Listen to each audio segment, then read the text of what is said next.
abo mushekye guru kuza kutwara amajuta gatajejine okurga Uganda kuza Tanzania gwa East Africa Crude Oil Pipeline nibaza kuba beine kampu mukaga zuru kuza kubaza uruha abakozi abari kurenga 10 umurimo gukombeka kampu yo kubanza gwatongozwa mu cyaro cya Kasambya umugomborora ya Katikara mu district ya Kakumiro. So today we're here to mark the completion of EACOP's first land acquisition in Uganda. So that's the 47 acres around us here. The pipeline itself, you know, is starting in Kabale. It will come past Hoima.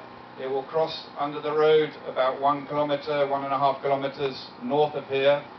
Basically go down to Mubende and then down to the border, Mutakula. So altogether, that's 298 kilometers in Uganda. And we have 4 what we call main camp and piping yards, and this is main camp and piping yard 1. So in Uganda we have 4, so roughly every 75 kilometers there'll be some land like this. And the purpose of this land is to accommodate the construction crew. Ebyaba wahwireho bwire buce Minister w'byamashanyarazi n'ubwiga bwo mwitaka bakwasizira insense ahabera 24 okwezi ko kubanza. So we are therefore moving forward with the oil.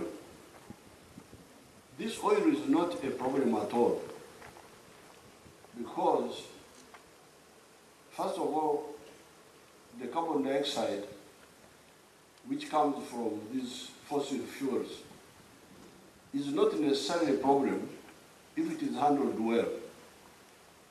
Because carbon dioxide, as you know, you who studied bio. Managing Director wa East African Crude Oil Pipeline Martin Tiffen yagirangwa abantu nkaga na 8 hariga n'abakwasurweho bakashumbushibwa.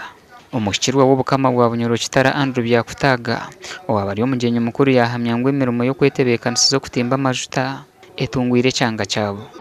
It is exciting to see that a lot of transformation is happening in this region following the discovery of oil and gas resources.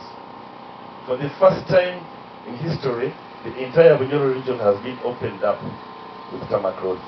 Kampe jineja kuombeka hita kariya hikana na mushanjo kandi Uganda netekateka kutandika kushohoza amajuto kurwo mu itaka omwaka gwe 2025 gashakwanwaga ba Ambrose Katoto.